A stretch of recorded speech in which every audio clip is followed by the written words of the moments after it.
Olá pessoal do nono ano, tudo bem com vocês? Eu sou o professor Pedro e hoje teremos mais uma aula de história. Pessoal, na aula passada nós vimos um pouquinho sobre o começo da República no Brasil, né? Vimos sobre o período chamado de República da Espada, né? E começamos a ver um pouquinho da República das Oligarquias. Tudo isso faz parte daquele período que nós também já vimos, né? Que é a chamada República Velha. Ok? Então a República das Oligarquias, que vai durar até 1930, período no qual o Brasil foi governado, né, pelo mesmo grupo, que tinha seus interesses mantidos, né, pelos presidentes, pelos governadores, e eles mantinham-se tanto tempo no poder a partir de algumas estratégias que eles utilizavam, né? Algumas ajudas, né, algumas relações de ajuda que ocorriam no período, tá bom? Então, nós vimos um pouquinho sobre a chamada política dos governadores, né? A relação entre o governo federal e estadual, né? Apoio aos candidatos e por assim por diante, tá bom? Hoje nós vamos trabalhar ainda no módulo 3, lembrando, caderno 1, módulo 3, página 188, ok? Vamos aprender então um pouquinho mais sobre as estratégias utilizadas pelas oligarquias para se manterem tanto tempo no poder no Brasil. Para entender melhor essa situação, né, convido vocês a discutir um pouquinho sobre coronelismo. Né? O que é isso? Coronéis. Os coronéis eram os latifundiários, donos de grandes porções de terra, então, que tinham grande poder sobre uma vila, um município ou mesmo uma região do interior do país. Apesar do título de coronel, eles não eram militares, tá? Eles recebiam esse tratamento por causa de uma prática antiga, herdada dos tempos do Império, né? Quando o Brasil era uma monarquia, então. Quando os grandes proprietários de terra eram condecorados com a patente de coronel por participar da chamada Guarda Nacional. Podemos considerar que era um título de honra, né? Como se fosse um título de nobreza ser coronel, né? De respeito. Mesmo após a extinção da guarda em 1918, a tradição foi mantida. Por isso, eles eram chamados de coronéis. Esses coronéis controlavam com mãos de ferro tudo o que acontecia em sua fazenda e arredores.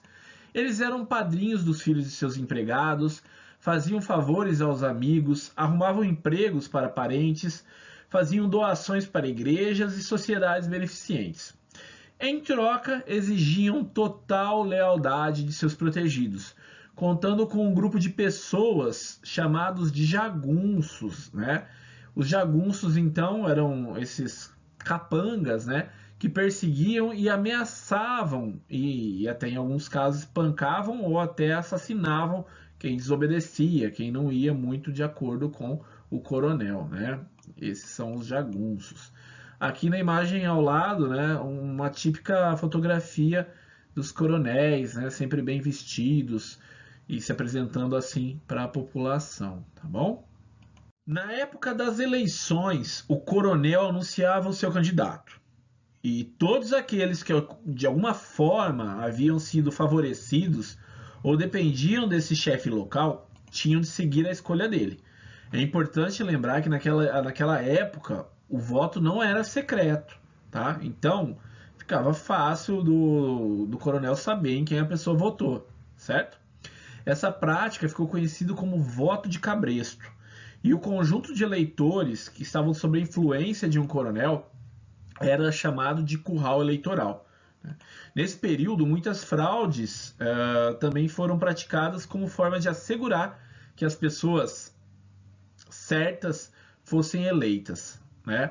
A política dos governadores e o coronelismo formavam uma rede de troca de favores que garantia aos coronéis e às oligarquias estaduais, representadas pelos governadores, e às oligarquias federais, representadas pelo presidente, a manutenção do poder, ou seja, se manter no poder por muito tempo.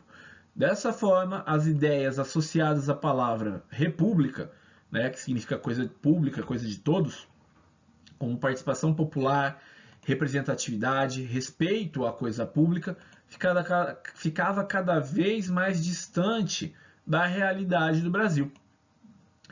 Nesse sentido, pessoal, pouquíssimas pessoas participavam da política e as pouquíssimas pessoas que participavam de fato usavam a política para manter seus interesses, né? Observem aqui ao lado nessa imagem, né? Essa charge, né? A pergunta da mesária, que seria soberania, né? É o Zé Besta? Né? Ele responde o político, né? Percebam que está escrito político aqui. Não, é o Zé Burro, né? É o eleitor que estava praticamente, né, sendo puxado pelo cabresto do político, da região, do coronel, né? Então ele não tinha poder de escolha, era ameaçado, coagido para que votasse no político escolhido pelo poder local, o que ajudava então o poder estadual e federal, ok? Então sempre as pessoas que eram desejadas acabavam sendo eleitas. Então você não tem aí representatividade do povo, né? O povo não escolhe de fato os seus representantes. Enquanto os coronéis dominavam o poder local, que eram as vilas e municípios, os estados de Minas Gerais e São Paulo, que enriqueceram por causa da produção de café, dominavam o governo federal. Os presidentes da República, dessa República das Oligarquias, como foi conhecido o período, foram indicados e eleitos por influência de fazendeiros paulistas e mineiros, líderes de uma rede de relações com fazendeiros de outros estados, mantida com aquela tal da política dos governadores que vocês já aprenderam, né? Como São Paulo era um grande produtor de café e Minas, que além de café produzia também muito leite, o predomínio desses dois estados no governo federal ficou conhecido como política do café com leite. Diferentemente do que muitos pensam, a política do café com leite não significou um revezamento automático de paulistas e mineiros na presidência do país, mas sim o predomínio desses estados no controle do poder federal. Os estados do Rio Grande do Sul, Rio de Janeiro, Bahia, Pernambuco também influenciavam o governo federal, ok? Mas a maior parte dos presidentes desse período foram de São Paulo e Minas Gerais, ou tinham a concordância desses dois, ok? Mas não confundam, não era um paulista, depois um mineiro, um paulista, depois um mineiro, não tinha esse revezamento, tá bom? Dá uma olhadinha aqui, pessoal, né? Essa gangorra seria o Brasil, né? Que estava ora com mineiros, ora com paulistas no poder, ok? Então existia esse predomínio desses dois grupos no poder, beleza? Por isso ficou conhecido como política do café com leite. Nessa imagem aqui, que eu trouxe no final da aula passada, né, agora acho que fica um pouquinho mais claro para vocês. Aqui a gente tem a cadeira da presidência da República e ao lado, né, no chapéu desses coronéis, né, é escrito São Paulo e Minas, né, Minas Gerais. Eles estavam, então, sempre mais próximos da cadeira da República, né? E embaixo, os outros estados, ok? Alguns tentando alcançar o poder, mas o predomínio, quem estava no topo da política, nesse período chamado de República das Oligarquias, era São Paulo e Minas, chamada política do café com leite, ok? Percebam que abaixo tem coronéis, né, de vários estados, Rio Grande do Sul, né, Paraná, ok? Pessoal, lembrando, né, eles tinham apoio de vários desses governadores, ok? Eles não estavam tentando derrubar esses presidentes, né? Eles estavam, sim, querendo o poder, querendo alcançar o poder, mas era ali uma troca de favores. Todo mundo estava junto nessa, tá? Por um bom tempo, eles estiveram juntos. Bom, pessoal, então nós vimos como a política dos governadores colocava os governos federal e estadual a serviço de grandes cafeicultores, né? Um dos melhores exemplos da manipulação do governo em benefício de uma minoria foi a organização do Convênio de Taubaté, tá? O que seria isso? Nos primeiros anos do século XX, então, os cafeicultores viram o preço do café cair muito, né? Essa queda do café poderia gerar uma crise, né, falir esses cafeicultores. Além disso, a partir de 1904, né, o país conseguia exportar uma proporção cada vez menor do que era produzido, gerando sobras desse produto. O que seria mais comum de acontecer, né, seria plantar menos, né? Se está sobrando café, eles plantavam menos, assim tinham menos prejuízo, sobraria menos. Porém, mesmo com essas sobras, mesmo com esses excedentes que não eram exportados, os cafeicultores não aceitaram diminuir suas plantações. Em 1906, pressionados pelos produtores, os governadores do Rio de Janeiro, Minas Gerais e São Paulo organizaram uma reunião na cidade paulista de Taubaté para tentar solucionar essa crise cafeeira. A intenção era garantir o preço do café, evitando que a superprodução, né, que significa produção além do que é consumido, baixasse ainda mais o valor internacional desse produto, levando os cafeicultores à falência. Para isso, propuseram aos governos dos principais estados produtores a compra antecipada da safra, prevista por um preço fixo, e que obviamente que seria interessante para eles, e o restante do café seria estocado até que o preço fosse normalizado, né? Depois, os estados que tinham comprado o café venderiam esses estoques, né? Então, entendam, o estado iria comprar o café dos produtores para eles não terem prejuízo, certo? E comprariam para não deixar que esses cafeicultores que estavam envolvidos com a política terem prejuízo, né? A proposta feita pelo Convênio de Taubaté para a valorização do café foi aceita e colocada em prática. Inicialmente, os governos estaduais compraram os excedentes.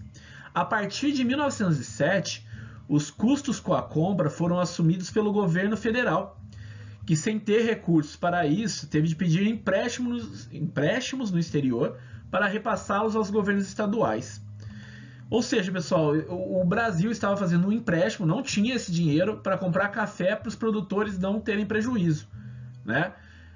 Afinal, como tinham garantia de compra, os cafeicultores não se preocupavam em ajustar a sua produção à nova situação internacional, né?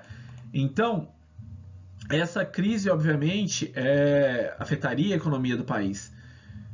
Mas, de qualquer forma, com esses empréstimos, isso causou prejuízos ao Estado, ok?